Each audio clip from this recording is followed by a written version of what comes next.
Que Dieu vous bénisse. Est-ce qu'on peut encore pousser des cris de joie pour notre Dieu? Alléluia. Dieu est puissant. Amen. Que Dieu te bénisse. Dis à ton voisin, tu es un champion. Avec toi, Dieu accomplit des exploits. Dieu va faire de grandes choses avec toi. Ceci n'est que le commencement. Alléluia. Dis à quelqu'un, tel que tu me vois, demain tu ne me verras plus de la même manière. Alléluia. Aujourd'hui on me voit comme si, mais la Bible dit que tel il est, tel nous sommes. Et ce que nous sommes n'a pas encore été manifesté. Mais lorsque ce que nous serons sera manifesté, alors nous le verrons tel qu'il est. Gloire à Jésus. Je veux rassurer quelqu'un en lui disant ce matin que les yeux de Dieu sont sur toi. Les regards de l'Éternel sont sur toi. Et je peux sentir la bienveillance de Dieu à ton égard. Alléluia. Ne t'inquiète pas des situations qui concernent ta vie parce que les regards de Dieu sont sur toi. Alléluia. Et les circonstances que tu vois aujourd'hui vont changer. Amen. Tout simplement la promesse de Dieu s'accomplira pour toi. Gloire soit rendue à Dieu. Alors nous allons donc continuer notre enseignement. Dis à ton voisin, j'aime la parole de Jésus. J'aime la parole de Dieu. Ta vie dans peu de temps va être un témoignage de la gloire de Dieu, de la bonté de Dieu. Ce sont des petites choses. Pour l'instant, quand tu vois ça autour de toi, c'est comme si tu n'as pas envie de rendre gloire. Enfin, tu ne te rends même pas compte au fait. Mais Dieu est en train d'écrire, je vois dans mon esprit, Dieu est en train d'écrire, de réécrire l'histoire de quelqu'un au milieu de nous ici. La situation de ta vie est en train de changer. Mais c'est Dieu lui-même qui est en train d'écrire. Les gens t'ont accusé. On est venu jeter des accusations sur ta vie. Devant le Seigneur. Mais parce que tu as regardé seulement à Dieu. Il est en train de regarder seulement, mais il est tout calme en train d'écrire une autre chose sur la terre. Ce que Christ a écrit ce jour-là, personne n'a pu lire. Personne n'a pu déchiffrer pour dire ce que c'était. Pourtant, ils étaient là, ils le voyaient écrit. Mais ils sont venus avec un esprit accusateur. Je veux dire à quelqu'un ce matin, pendant qu'on t'accuse, lève tes yeux vers le Seigneur. Ne t'agite pas. Même si on te pousse, même si on te jette, même si on te fait tomber, laisse faire. Il y a des moments comme ça où l'ennemi a plus de force. Mais il y a un temps où celui en qui tu as mis ta confiance, il n'a même pas besoin de s'agiter. Les choses se mettent en ordre d'elles-mêmes. Parce que tu as su comprendre. Quand tu restes à terre, tu pourras voir les nouvelles dimensions qui sont en train d'être écrites te concernant. Des nouvelles instructions qui sont en train de venir te concernant. Des nouvelles orientations de ta vie qui sont écrites et qui arrivent dans ta vie. Ces choses-là sont sur le point d'arriver. Tu vas voir qu'il y a des choses qui vont changer dans ta vie. Il y a des choses, il y a des manières de faire qui vont bouger dans ta vie. Il y a des situations qui vont arriver. Toi-même, tu vas voir des choses se mettre en place dans ta vie sans aucun effort. Je suis en train de parler des choses qui arrivent sans aucun effort. Parce qu'il y a des choses que tu as déjà, il y a un prix que tu as déjà payé. Tu as payé le prix de la persévérance. Tu as payé le prix de la patience. Tu as payé le prix, n'est-ce pas, pour rester calme. Parce que la Bible dit de rester calme et d'être patient. Dans cette épreuve-là, tu as laissé le Seigneur agir. Et je suis en train de voir des choses qui arrivent dans ta vie sans le secours d'aucune main. Tu vas voir que bientôt des choses vont se mettre en place dans ta vie. Tu n'auras même plus besoin de faire beaucoup d'efforts. C'est de ça qu'il s'agit. C'est vers cela que nous sommes en train de tendre. C'est vers cette dimension que nous sommes en train d'aller. Et pendant que je suis en train de parler, il y a des choses qui se mettent en place dans la vie de quelqu'un qui entend ma voix ce matin. 1 Samuel chapitre 10. Le Dieu que nous servons est vivant et il est juste. Samuel prit une fiole d'huile qu'il répandit sur la tête de Saül. Il l'embrassa et dit: L'Éternel ne t'a-t-il pas oint pour que tu sois le chef de son héritage? Aujourd'hui, après m'avoir quitté, tu trouveras 2 hommes près du sépulcre de Rachel sur la frontière de Benjamin, à Seltac. Ils te diront: les ânesses que tu es allé chercher sont retrouvées, et voici ton père ne pense plus aux ânesses, mais il est en peine de vous, et dit: que dois-je faire au sujet de mon fils? De là, tu iras plus loin, et tu arriveras au chêne de Tabor, et tu seras rencontré par 3 hommes montant vers Dieu à Bethel, et portant l'un 3 chevaux, l'autre 3 gâteaux de pain, et l'autre une outre de vin.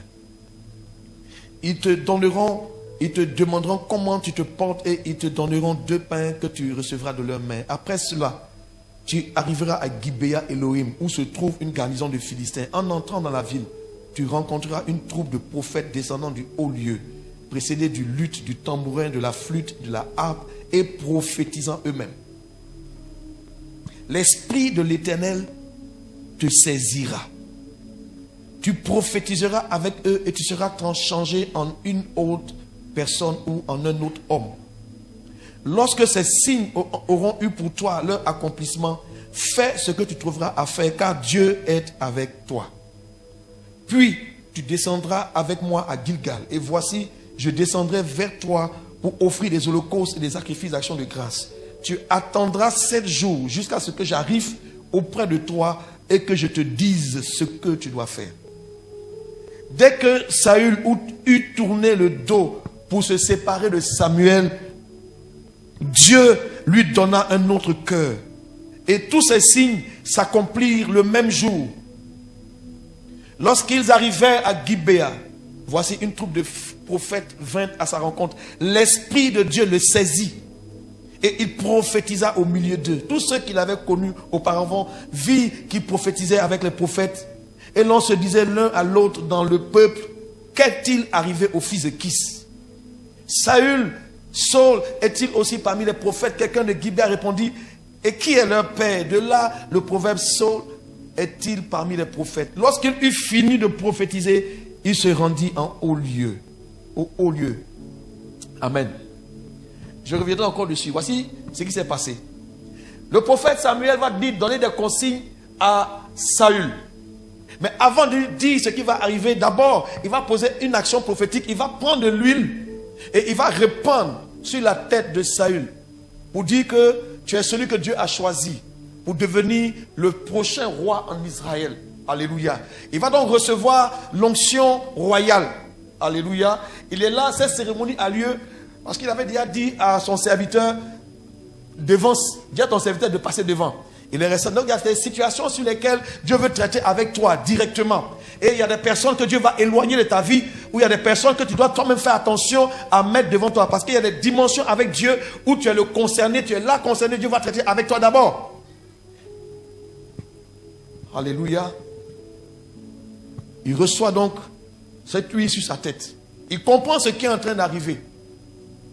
Cette onction est une onction royale que plusieurs parmi nous reçoivent au nom de Jésus-Christ de Nazareth. Ensuite, on lui dit, voilà ce qui va arriver. Dans cette journée, tu vas aller dans tel endroit, tu vas passer par tel endroit, arriver à ceci, tu vas rencontrer 3 personnes. Ensuite, tu vas aller dans tel endroit, voilà ce qui va se passer. On lui dit exactement tout ce qui va se passer dans la journée. Et on lui dit que quand tu vas voir le dernier signe, quand tu vas rentrer dans la ville de Gibéa, tu vas rencontrer une troupe de prophètes qui montent au haut lieu. Et quand tu vas les croiser, l'Esprit de Dieu te saisira. Amen, amen, amen. Mais avant d'y arriver, vous voyez bien, je crois que c'est au verset 9, on lui dit que dès que Saül a tourné le dos, ça veut dire quand il s'est séparé de Samuel. Autrement dit, Samuel ici représente un peu la dimension de père spirituel. Donc, il a écouté cet homme jusqu'au bout. Il a écouté tout ce que Samuel avait à lui dire. Il ne s'est pas ennuyé de ce que Samuel lui disait. Il a bien écouté jusqu'au bout. C'est pourquoi la Bible dit quand il lui tournait le dos, ça veut dire qu'il a écouté tout ce que le monsieur avait à lui dire du début jusqu'à la fin. Autrement dit, il a respecté l'autorité spirituelle qui était là. Il a respecté cet homme comme un père spirituel. Il était comme une couverture spirituelle pour lui. Il a respecté son autorité. Et la Bible dit que dès qu'il a tourné le dos pour se séparer de lui, dès que Samuel l'a béni pour dire, bon, tu peux maintenant y aller, ce que la Bible nous dit, c'est qu'il a reçu un autre cœur. Et c'est cette promesse que le Seigneur nous demande. Donc là, avant que l'Esprit de Dieu le saisisse, il reçoit d'abord un autre cœur. Est-ce que quelqu'un... On comprend ce principe, hein? Donc tu dois demander aussi au Seigneur, donne-moi un autre cœur. Pas seulement donne-moi ton esprit, mais donne-moi un autre cœur. Ce cœur est comme un récipient dans lequel l'esprit donc va venir reposer. Ce nouveau cœur, nous en avons tous besoin. Et c'est ce qui nous manque. Ce cœur-là. Il a reçu un autre cœur. Allons dans Ézéchiel chapitre 36. Je vous donnerai un cœur nouveau. C'est une promesse. Dieu dit, je vous donnerai. Et Saül a reçu un cœur nouveau. Sans ce cœur, la réception du Saint-Esprit va être difficile. Et il dit, je mettrai en vous un esprit nouveau. J'ôterai de vos corps le cœur de pierre et je vous donnerai un cœur de chair. Le verset suivant dit ceci, je mettrai mon esprit en vous. C'est une promesse de Dieu. Et je ferai en sorte que vous suiviez mes ordonnances et que vous observiez et pratiquiez mes lois. Autrement dit, Dieu s'engage. Là, le fait de recevoir l'Esprit, c'est pour pouvoir marcher selon les voies de Dieu. C'est pour pouvoir obéir. Autrement dit, je ferai en sorte que vous suiviez mes ordonnances et que vous observiez et pratiquiez mes lois. Et entendez, je vais faire en sorte que vous puissiez obéir à mes instructions. On ne reçoit pas le Saint-Esprit pour autre chose. On ne reçoit pas le Saint-Esprit pour autre chose. Et il dit, je vous donnerai un cœur nouveau. Première chose. Je mettrai en vous un esprit nouveau. Deuxième chose. Je vous donnerai un cœur nouveau. Je mettrai en vous un esprit nouveau. Il dit, j'ôterai de votre corps. Il y a quelque chose que Dieu doit enlever d'abord. Je ne sais pas si je me fais comprendre par quelqu'un. Il dit, j'ôterai de votre corps le cœur de pierre. Et ce cœur de pierre, c'est ce qui t'empêche véritablement d'obéir à Dieu. C'est ce qui est en nous qui est comme une sorte d'endurcissement. Ce qui nous empêche de mettre en pratique la parole de Dieu. Ce qui nous empêche d'être agréable à Dieu. Alléluia. Il dit, je vais vous donner un cœur nouveau, mais je vais enlever ce cœur de pierre. Si vous remarquez bien dans ce texte-là, c'est bien mis je. Et c'est Dieu qui parle. Je vous donnerai donc celui qui agit. Je mettrai, c'est encore lui qui agit. J'ôterai, c'est lui qui agit. Je vous donnerai un cœur de chair, c'est lui qui agit. Verset 27, il dit encore, je mettrai mon esprit, c'est lui qui agit. Il dit, je ferai en sorte, c'est encore lui qui agit. Même jusqu'à ce que tu obéisses, il dit, il va se charger de t'amener à l'obéissance. Dieu promet ici de se charger de faire quoi? De nous amener à l'obéissance. On se comprend, n'est-ce pas? Pour que l'Esprit de Dieu vienne, il faut que ça se soit fait. Il y a ce travail-là, tu dois demander à Dieu, Seigneur, donne-moi un cœur nouveau. Mets en moi un esprit nouveau. Alléluia. Nous devons soupirer après ça chaque jour. Nous devons demander cela chaque jour. C'est dommage de voir des chrétiens qui soupirent après le Saint-Esprit, qui veulent voir des choses surnaturelles arriver dans leur vie, qui sont prêts à jeûner, à prier pour voir des choses extraordinaires dans leur vie, qui touchent même à la présence de Dieu, qui sont émerveillés, fascinés. Et de les voir quelques semaines après, quelques mois après cette expérience, tout laisser tomber et rétrograder. Et tu ne vois pas de changement dans leur vie. Tu ne vois pas de progression dans leur vie. Tu peux voir des chrétiens qui supposaient être remplis du Saint-Esprit, mais parler comme des personnes qui ne connaissent pas Dieu, avoir des agissements bizarres, manifester une telle méchanceté, mais en même temps être capable de produire une telle onction. Je ne sais pas si je me fais comprendre. Ça arrive. Mais ici, le Seigneur promet de changer. Et donc, on revient à Saül. La Bible dit qu'il reçoit un cœur nouveau. Et quand il continue, il est allé exactement là où on lui a demandé d'aller. Ou bien, il aurait pu dire, mais pourquoi en rentrant chez moi, je dois passer par le cimetière pour voir la tombe de Rachel? C'est quoi ça? Pourquoi ce papa-là, il parle comme ça? Pourquoi l'homme de Dieu dit des choses comme ça? Pourquoi est-ce que je dois faire encore le détour pour aller aux chênes de Tabor devant un arbre? Bon, moi, je suis pressé, mon père s'inquiète pour moi. Et puis, je dois encore aller trouver des personnes sur la route. Frère, quand tu as rencontré un homme de Dieu qui te donne des consignes, il faut obéir. Quand la parole de Dieu vient vers toi, il faut obéir. Combien de fois n'avons-nous pas donné des instructions à des fils ou à des filles spirituels? Combien de fois on leur a pas dit fais comme ci, fais comme ça, fais comme ci, fais comme ça, mais ils n'obéissent pas. Après, les choses n'arrivent pas dans leur vie. Ce n'est pas parce qu'il n'y a pas de grâce, ce n'est pas que Dieu est fâché avec la personne, mais seulement le prix de l'obéissance est un prix que tu dois payer. Tu ne peux pas passer, tu ne peux pas faire l'économie de ça. Est-ce que quelqu'un me comprend ce matin? Tu ne peux pas faire l'économie de ça. Tu es obligé de passer par là si tu veux voir les choses changer dans ta vie. Et je prophétise qu'elles changeront. Les choses vont changer dans ta vie. Alléluia.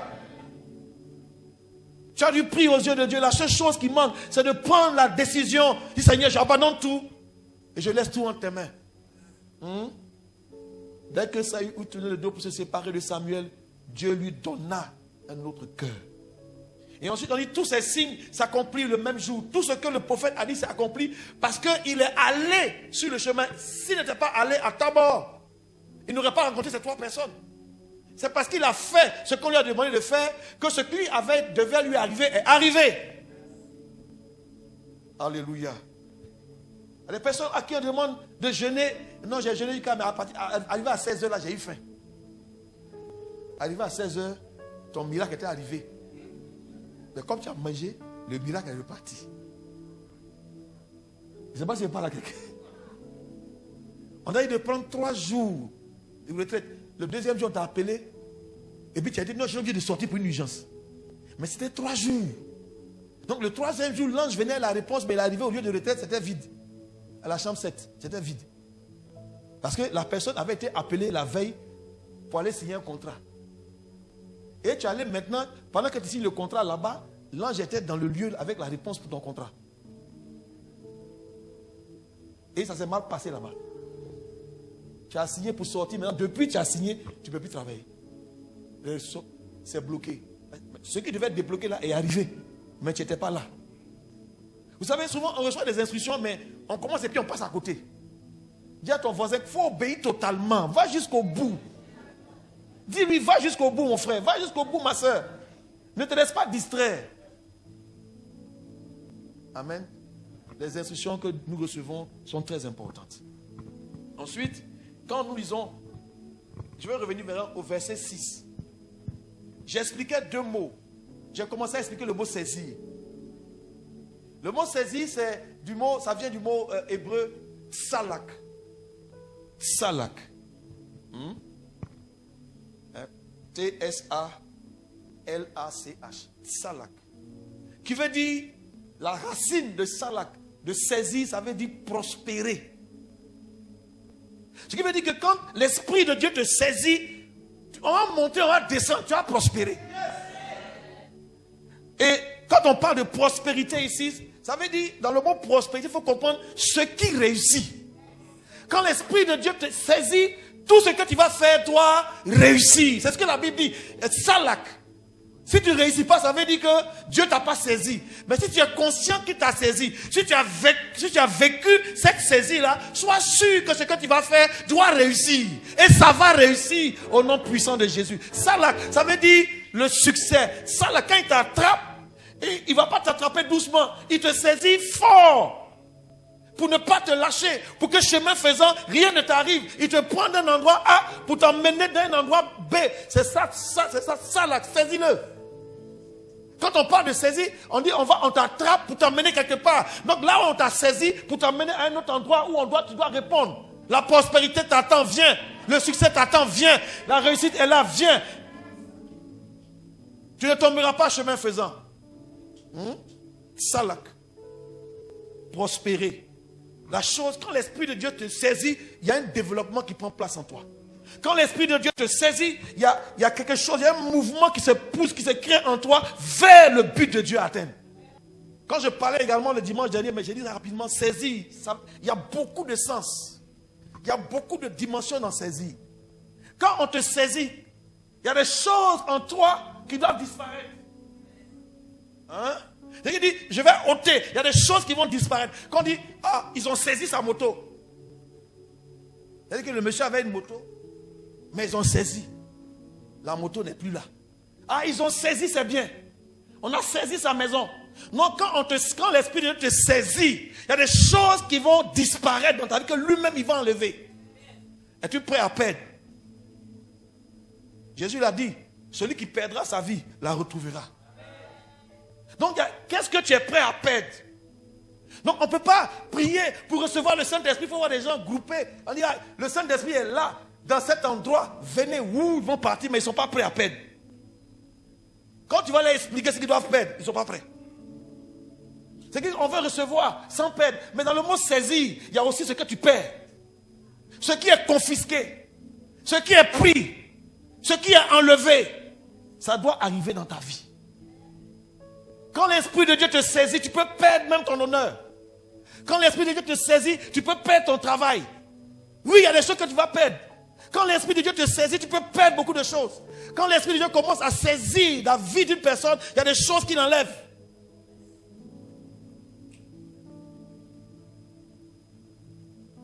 Quand l'Esprit de Dieu a saisi Pierre, la honte a disparu. La peur a disparu. Quand l'Esprit de Dieu te saisit, les choses disparaissent. Ça c'est un. Bien deux. Ensuite, saisi. Dans le mot saisi, il y a aussi cette expression. Est-ce que tu as bien saisi? On parle là de quoi? De compréhension. Autrement dit, est-ce que tu as bien compris? Quand l'Esprit de Dieu te saisit, il y a une autre compréhension, une bonne compréhension de la voix de Dieu. Il y a une bonne compréhension des choses de Dieu. Une nouvelle dimension de la compréhension des voix de Dieu. Alléluia. Quand l'Esprit de Dieu te saisit, il amène un autre discernement en toi. Donc tu deviens encore plus sensible à sa voix. Tu vas comprendre les choses autrement. Il y a un changement dans ta manière de comprendre les choses de Dieu. Et quand Dieu va parler, tu vas saisir ce qu'il a dit. Dis à ton voisin, est-ce que tu as saisi? Je parle à quelqu'un ce matin. Et trois. Ensuite, l'autre dimension de saisie. Souvent, on dit à quelqu'un, dans le cadre du travail, tu n'as pas encore fini avec la saisie là. Quand il y a un mais tu n'as pas bien saisi. Ça veut dire quoi? Tu n'as pas bien écrit. Tu n'as pas bien noté. Tu n'as pas bien imprimé. Quand le Saint-Esprit te saisit, il y a des voix, il y a des instructions de Dieu qui viennent se graver en toi. Il y a des choses, c'est comme si ça vient être marqué en toi. Tu ne sais pas d'où ça vient. Il dit pour nous, nous avons reçu la pensée de Christ. La chose arrive et elle vient se graver en toi. Tu ne sais pas d'où ça vient. Et je veux parler sur la vie d'une personne ce matin. Le Saint-Esprit va commencer à imprimer en toi la pensée de Christ. Tu seras là et puis tu vas comprendre. Il y a une nouvelle dimension de compréhension. Même quand tu lis la Bible, tu vas voir que tu vas comprendre ça autrement. Tu vas comprendre ça avec profondeur. Il y a des choses que tu n'es pas allé à l'école. On ne t'a pas parlé de ça.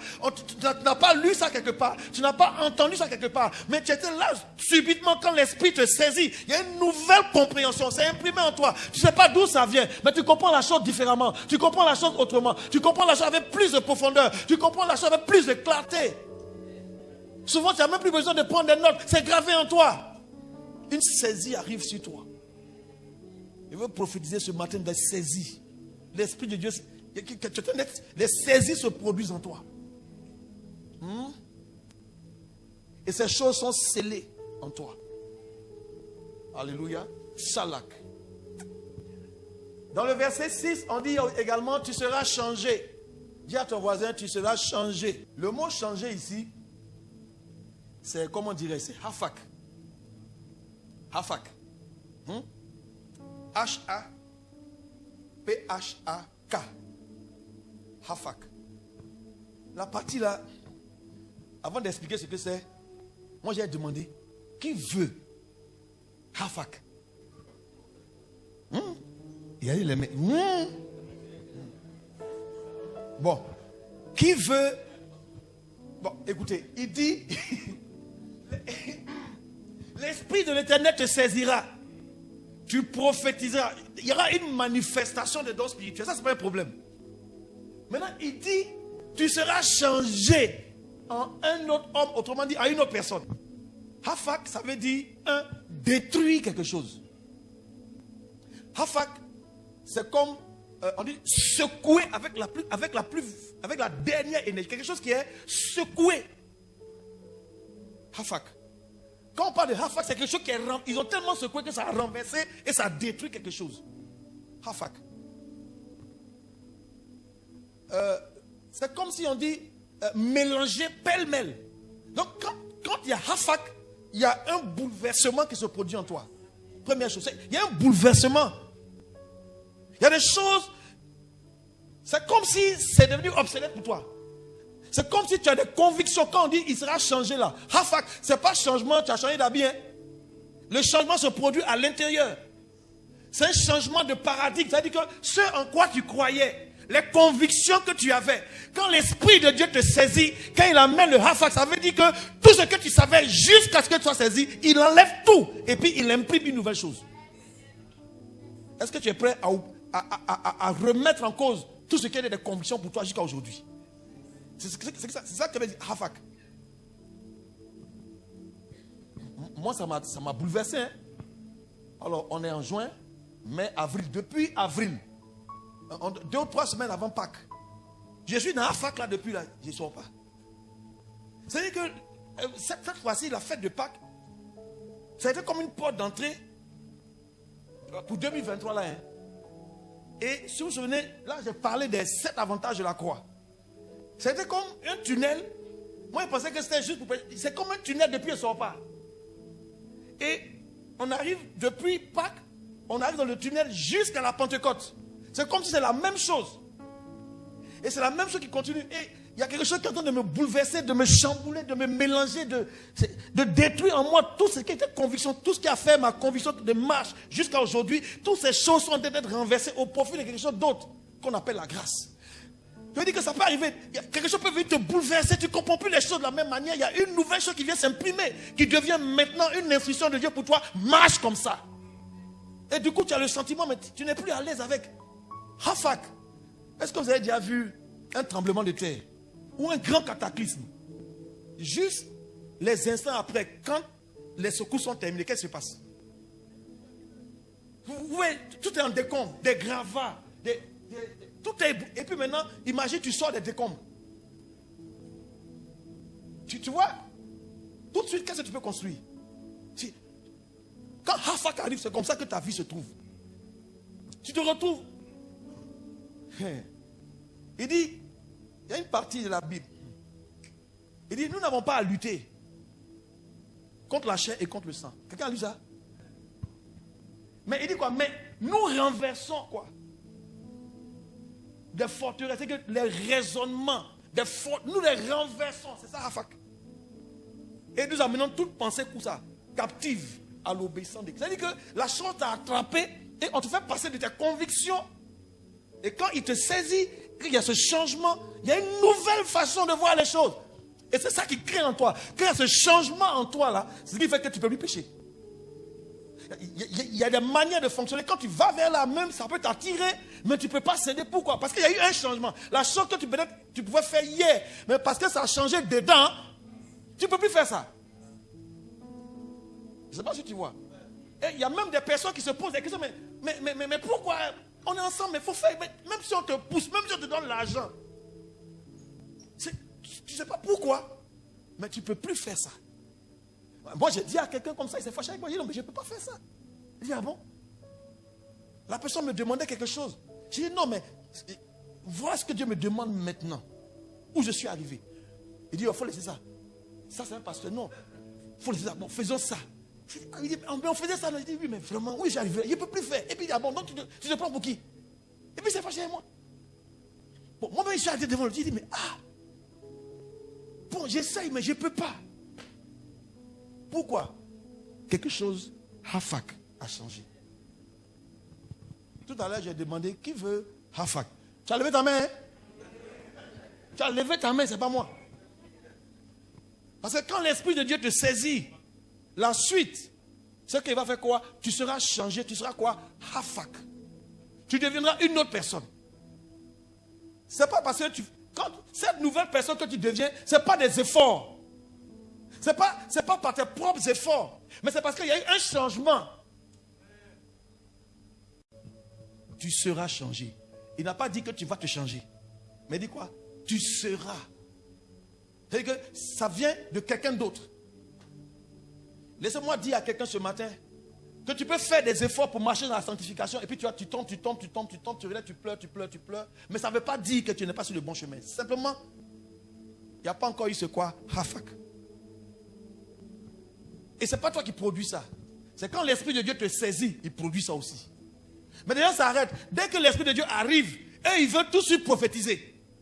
Il veut la manifestation des dons, paroles de connaissance, tout le monde est émerveillé, dons de guérison, la dimension où on voit le surnaturel, les choses arriver. Alors là, ils sont émerveillés. Et ils s'arrêtent là. Il ne veut pas continuer pour être aussi changé. On a beaucoup de manifesteurs dedans. Et on a peu de personnes changées. Beaucoup de personnes qui manifestent des dons, mais très peu de personnes qui sont changées. Il y a des choses où ce n'est plus avec tes efforts. Nous sommes en train d'aller dans une zone, dans un environnement où tes efforts ne vont plus t'amener à satisfaire le cœur de Dieu. Tu vas comprendre qu'il y a des choses que toi-même tu fais jusqu'à présent, mais tu n'y arrives pas, ça n'a pas marché.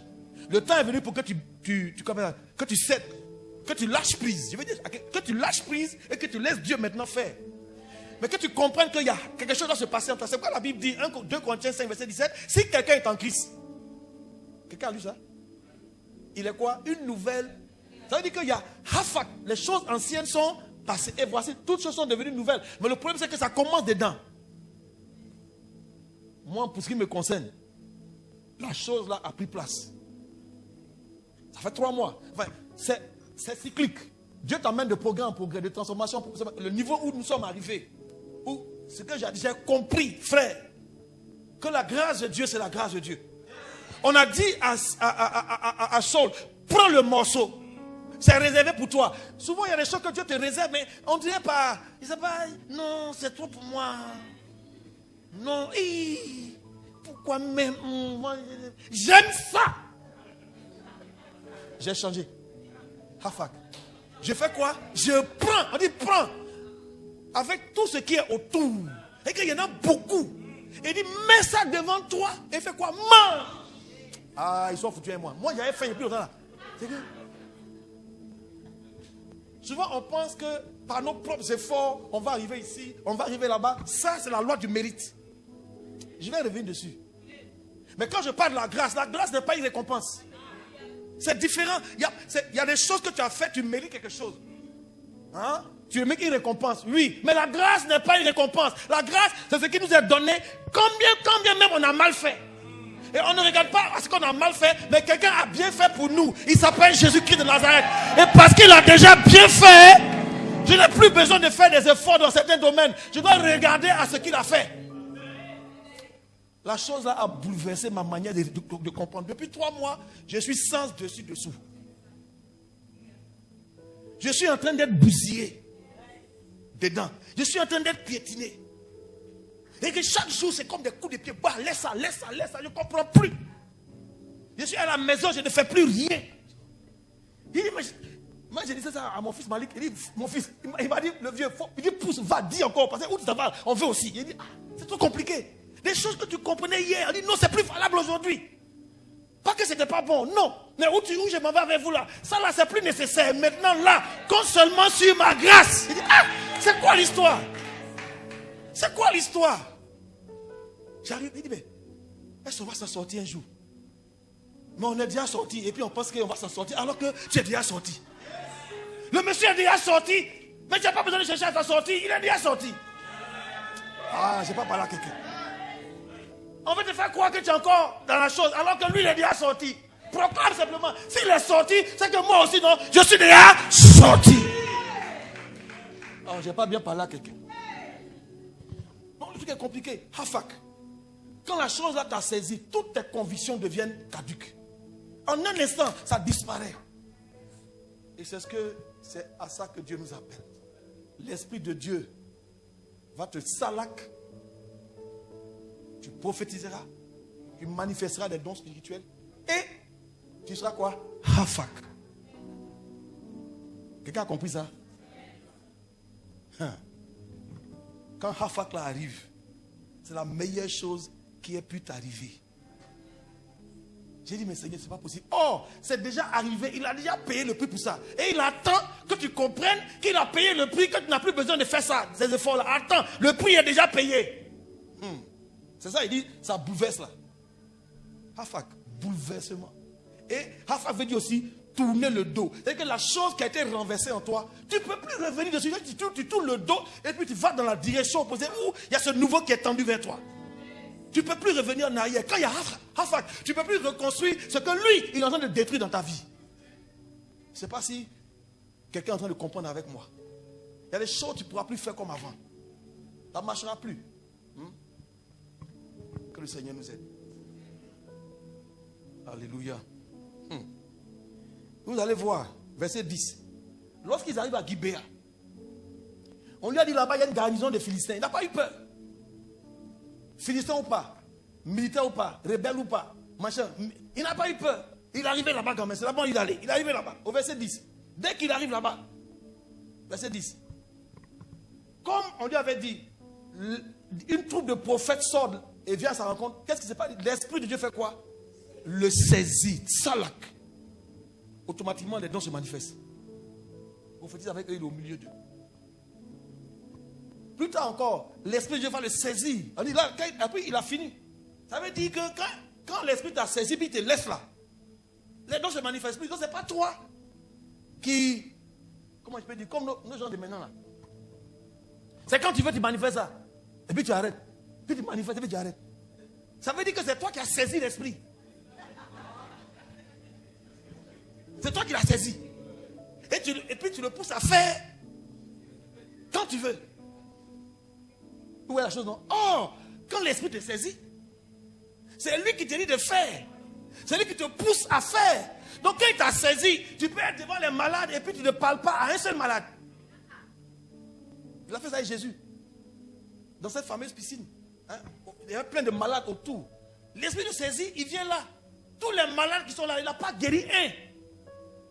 Il y avait un seul qui était là. Et tu vas guérir lui. Prends ton lit et puis c'est fini. Il a fait la chose, il a fait plus les pattes. Pourquoi? Parce que quand tu es saisi, tu es conduit. Tu n'as plus le volant. La chose qui arrive, c'est plus toi. Mais ça vient fort.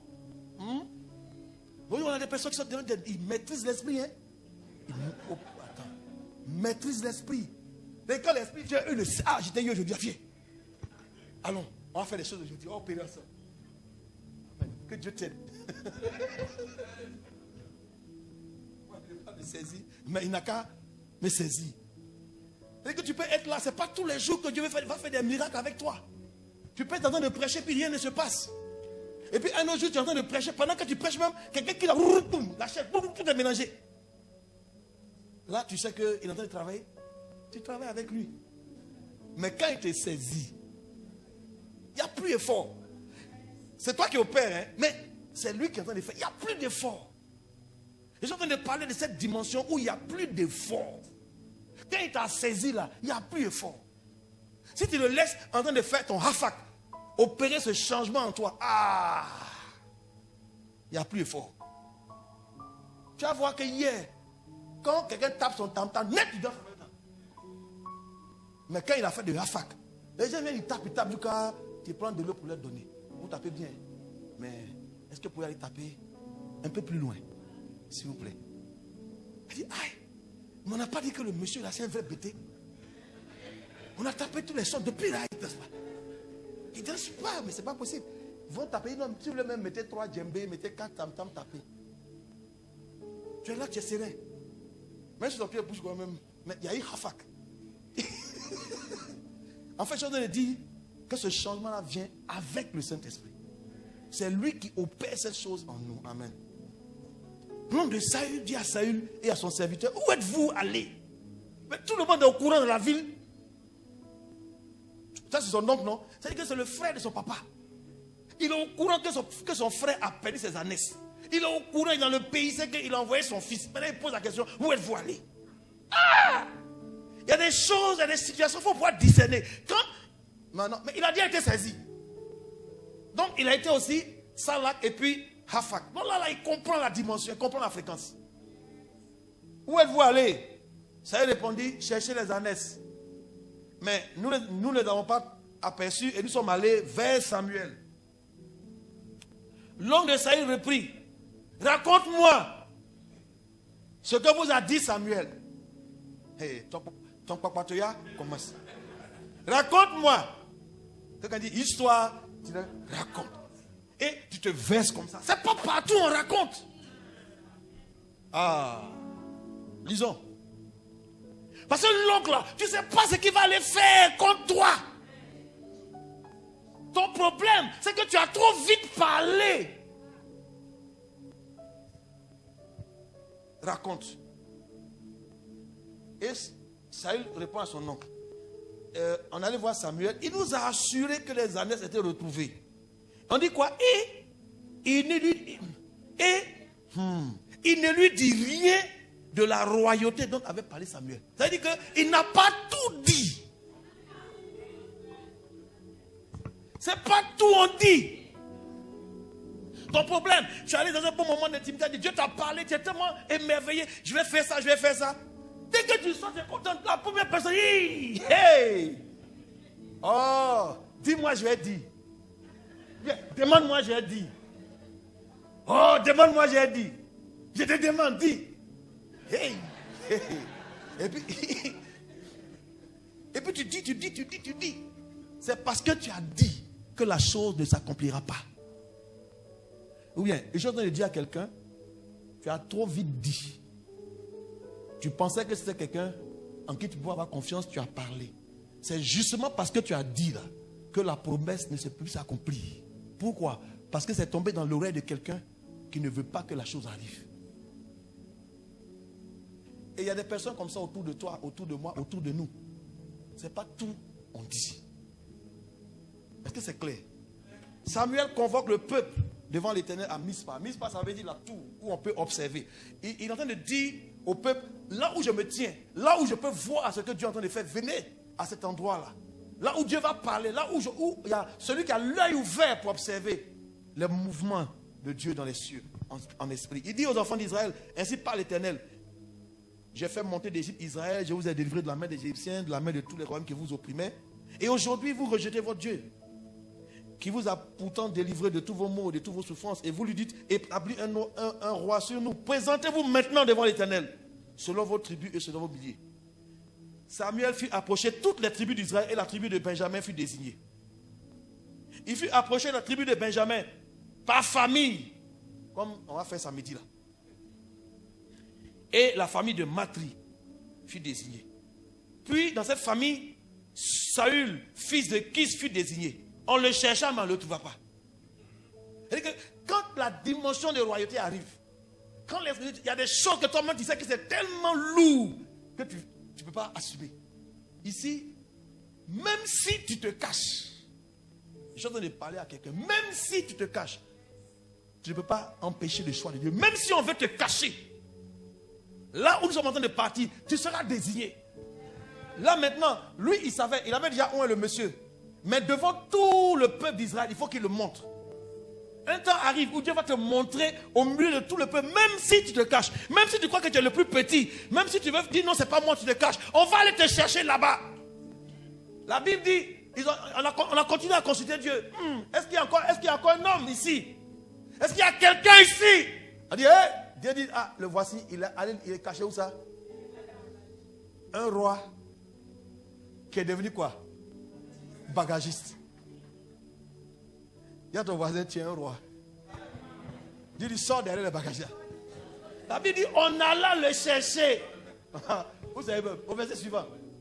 On courut le tirer. Et il se présenta au milieu du peuple et il les dépassait tous et la tête. Quand le choix de Dieu arrive, quand tu fais sortir, tu dépasses tout le monde. Il n'y a plus rien à faire. Je veux prophétiser sur ta vie que le temps est arrivé. Tu as été caché pendant longtemps. On t'a même minimisé pour dire que c'est toi qui dois ramasser les bagages des autres. C'est pas la plus petite tâche ça. Bagagiste à la gare. Sur les bagages. Les gens voient, toi tu soulèves les bagages. Donc c'est toi qui aides les autres à faire les affaires. C'est toi qui aides les autres. Tu les aides seulement. Tu ramasses les bagages seulement. Depuis là. Et puis on voulait te cacher quelque part. Mais j'annonce à quelqu'un ce matin que c'est terminé. Il a dit, ce n'est pas vous qui m'avez choisi. Mais c'est moi qui vous ai choisi et qui vous ai établi. Où est ton établissement?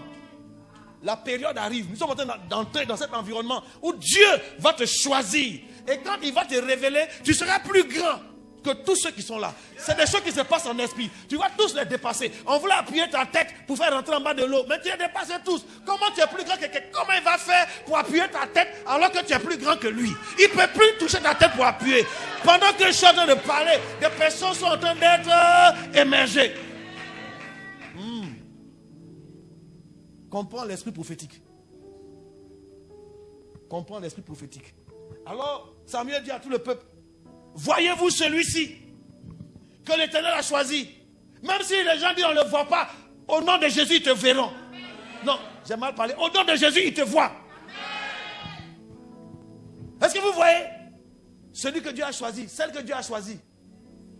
Et puis il n'y a personne dans tout le peuple qui soit semblable à lui. Quand les choses de Dieu arrivent, tout le monde va témoigner. Il n'y a pas l'homme comme lui. Il n'y a pas femme comme elle. Ah! Le soulever des bagages. On dit laisse bagages là, c'est fini. Écoute, la saison de soulever bagages est finie. La saison où on te cachait est terminée. La saison où on appuyait ta tête est terminée. Maintenant on dit hey, allez le chercher. Allez là chercher. Écoutez, ce que je suis en train de dire, je ne parle pas des choses au hasard. Je suis en train de dire des choses dans le temps de Dieu. Là où on t'a caché, on a envie de t'enlever. Tu vas tous les dépasser de la tête. Ça veut dire que tu es plus grand en esprit. Tu les dépasses et tu es la personne qui correspond. Est-ce qu'il y a quelqu'un comme lui dans toute la société? Est-ce que dans notre entreprise, il y a quelqu'un qui a autant de valeur que lui? Est-ce que dans toute notre entreprise, il y a quelqu'un qui a plus de valeur que cette femme? Est-ce que dans tout notre système, il y a quelqu'un qui est plus fort que lui? Ce n'est pas une affaire de diplôme, c'est une affaire de choix de Dieu. Et quand la chose arrive, peu importe qui est devant, peu importe qui décide, mais quand tu as compris, quand tu es passé par le Salak et que tu es passé par le Hafak, la chose qui arrive, c'est le choix. C'est le choix. On te fait sortir pour te présenter. La suite. Tout le peuple va crier quoi? Ah, la dimension de royauté. Je vais annoncer à quelqu'un cette dimension de royauté. Le roi là, c'est celui qui quoi? C'est celui qui domine. C'est pour ça que Dieu nous a créés. Pour dominer. J'ai compris ça. Je comprenais, mais j'ai recompris encore. Ou bien j'ai mieux compris, c'est comme ça. Ou bien j'ai plus compris. Ou bien j'ai vu autre chose derrière. Vive le roi. Mais la suite dit quoi encore? Samuel fit alors connaître au peuple les droits de la royauté. Et on l'écrit dans un livre. Tous tes droits sont écrits quelque part. Je prophétise sur toi que tous tes droits sont écrits dans un livre. Seulement tu ne sais pas où c'est écrit. Il faut aller chercher. Il y a des droits qui sont rattachés à toi, ta royauté, à ta domination. Oh!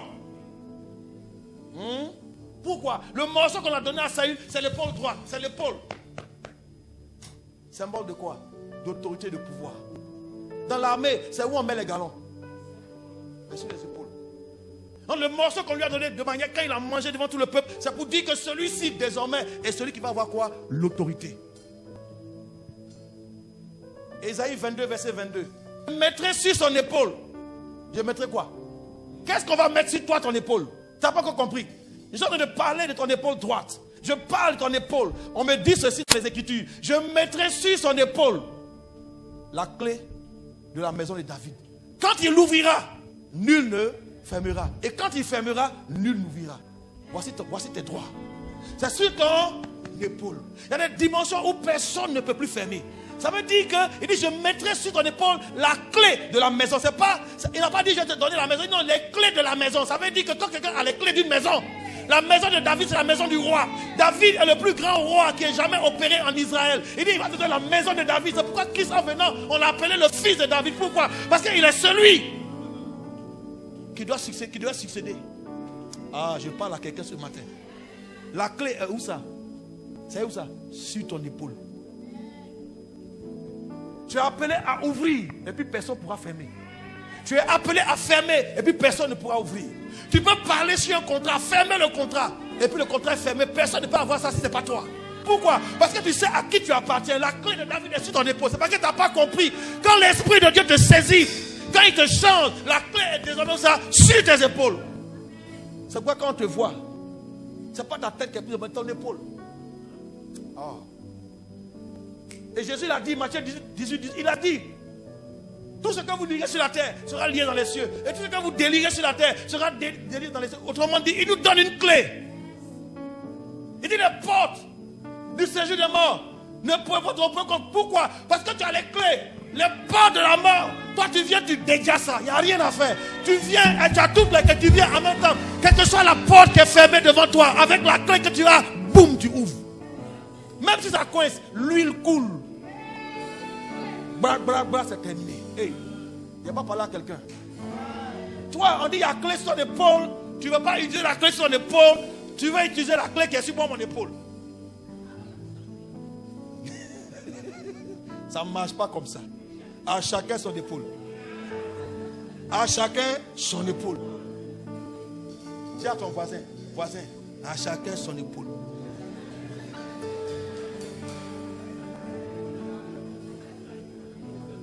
On a envie de se débattre, mais à quel moment ça marche? À quel moment ça fonctionne? Ça fonctionne quand tu es saisi, quand tu es salak, et ça fonctionne quand tu es comment? Quand tu es hafak. Ce changement, ça opère. Hein? C'est bon? On finit. Jésus est vivant. Samuel fit alors connaître au peuple le droit de la royauté. Frère, tu as des droits. Je n'ai pas bien parlé à quelqu'un. Tu as des droits. Oh, je dis encore à quelqu'un d'autre. Tu as des droits. En tant que quoi? En tant que quoi? En tant que roi. Mais si tu fonctionnes comme un esclave, si tu fonctionnes comme quelqu'un de moins, si tu ne crois pas que tu es un roi, tous ces droits-là, tu ne vas pas pouvoir en jouir. Tu ne vas pas pouvoir les mettre en exemple. Pourquoi? Parce que tu crois que tu n'es pas roi. Pourtant, celui que tu adores, il est le roi des rois que nous sommes devenus en lui. Mais si tu ne crois pas, moi je ne peux pas croire à ta place. Ou bien ce que je dis est faux. On dit que tu as tes droits. On dit il a fait connaître au peuple les droits de quoi? De la royauté. Et il a écrit pour ne pas qu'on oublie. Ça veut dire que tu as ton voisin, ça écrit quelque part. Tous tes droits en tant que roi sont écrits où ça? Quelque part. Ça peut aller? Et puis maintenant, il renvoie le peuple, chacun chez soi. Comme quand on va se séparer, chacun va chez lui. Mais je te dis une chose. Parce qu'on a présenté Saül, il y a eu des gens qui ont apprécié, qui ont crié vive le roi. Et regardez la suite. Saül s'en alla aussi dans sa maison. Il fut accompagné par les honnêtes gens dont Dieu avait touché le cœur. Je prophétise sur ta vie. Il y a des personnes qui vont t'accompagner. Quand tu entres dans cette dimension de roi, ceux sur qui ta royauté doit agir là, ils sont prêts. Ils sont prêts pour toi. Tu n'es pas au courant. Je t'annonce une bonne nouvelle. Il y a des gens qui sont prêts pour toi. Seulement qu'on n'a pas encore vu la royauté sur toi. On n'a pas encore vu la royauté. L'esprit ne t'a pas encore saisi. Tu n'as pas encore accepté d'être hafak. Tu n'as pas encore accepté le changement. Depuis là, tu luttes seulement. Tu es là, tu luttes. On dit fais ça, non, toi tu fais autre chose. Fais ça, tu fais autre chose. À cause de ça, ton hafak n'arrive pas. Tu ne peux pas avoir accès à tes droits en tant que roi. On peut crier vive le roi, mais ça ne te concerne pas. Des gens honnêtes vont t'accompagner. Des honnêtes gens. Parce que des honnêtes gens vont nous accompagner. Donc Dieu a touché le cœur pour nous. Mais le dernier verset dans ce chapitre dit quelque chose d'extraordinaire. Il y eut toutefois. Parce que c'est comme ça, ça y est. Il y eut toutefois des pervers. Hein? Non? Des hommes pervers qui disaient, quoi? C'est celle-là? C'est celui-ci? C'est lui-là qui va nous sauver? Et il ne lui apportait aucun présent. Quelle est la réponse? Il dit quoi? Mais il n'y prend point garde. C'est ça, j'ai dit, quand les gens tapent les tam-tam, il ne faut pas danser.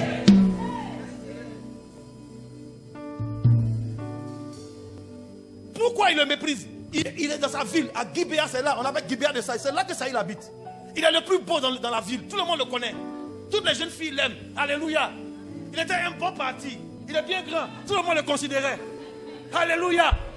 Un coup comme ça, on dit voici celui que Dieu a choisi. Il y a des gens honnêtes qui l'approuvent. Et automatiquement, il y a des gens qui disent lui là. Parce que tout simplement, l'esprit l'a saisi. Donc après toi, quand l'esprit te saisit, salak, quand il commence son hafak, toujours il y a des personnes qui vont dire mais lui là. Ils vont commencer à taper les tam-tam. C'est lui là qui va nous... C'est celle-là. C'est celle-là. Je parie qu'il y a parmi nous des personnes ici à qui on a dit celle-là. Et puis quand tu apprends, tu fais quoi? Non, j'ai dit tu fais quoi? Quand il commence à taper les tam-tam là, celle-là, lui là. C'est ça, on dit, comment vous dites même? J'ai entendu ça. Pourquoi c'est non? Quand on commence là, c'est tam-tam on tape. Toi tu fais quoi? Quand on dit mais Saül n'y prit point garde, ça dit quoi? Il a fait quoi? Vu et ignoré. La meilleure réponse à donner au tapeur de tam-tam de ta vie, la vue et ignoré. Vraiment, j'ajoute maintenant, il faut lui donner de l'eau.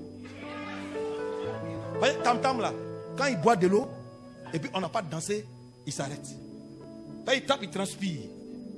Quand il dit, tiens, il y a de l'eau, quand toi-même tu viens, tu lui donnes là, il a compris que il ne peut plus taper ici. Je prophétise. Tous les tapeurs de tam-tam de ta vie vont prendre le tam-tam pour aller taper ailleurs. Et toi, tu ne prendras plus garde. Tu ne vas plus considérer tous ceux qui méprisent, tous ceux qui parlent mal, tous ceux qui disent n'importe, qui sont prêts à te calomnier, qui sont prêts à inventer des choses sur toi, à dire n'importe quoi de toi. Pourquoi toi? Simplement parce que Dieu t'a choisi. C'est ma parole pour toi ce matin. Est-ce qu'il y a un roi au milieu de nous ce matin? Quand on parle de roi, on ne parle pas des hommes. Quand on parle de roi, on ne parle pas des hommes. On parle, il dit, vous tous qui avez cru, vous êtes devenus tous ses fils.